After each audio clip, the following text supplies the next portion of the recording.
What's up guys, Mike here, the Detroit Borg, with a really quick video taking a look at a new feature that's coming to the iPhone 7 Plus with iOS 10.1, which is currently in a beta, so this just launched today. But one of the features that the 7 Plus was touted for is a very shallow depth of field effect, which is actually done via software. Now it's able to accomplish this because it has a dual lens setup, which is able to map an image for its depth. So this allows the image processor and the camera app to blur the background around a main subject, and this happens automatically within the camera app.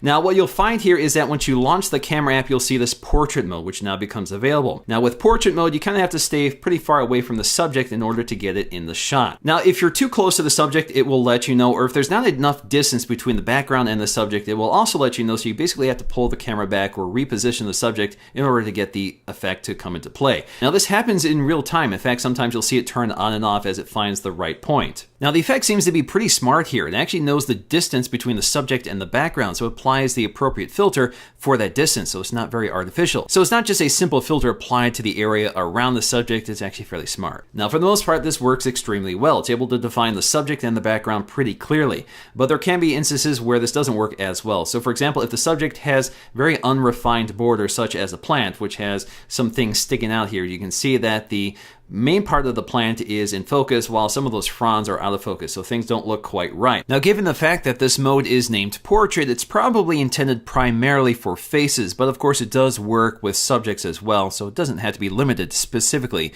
to just people. Now when you're taking a portrait photograph, you're actually recording two photographs, one normal and one with the depth effect applied. So if you don't want to keep the normal photograph, you can actually change this under settings. So you have to go to settings, photos and camera, and you'll see portrait mode, which allows you to keep the normal photo or not. And of course, this will be coming as a free update pretty soon, so stay tuned for that. All right guys, if you like this video, please give it a thumbs up to let me know, and I'll see you again in the next video.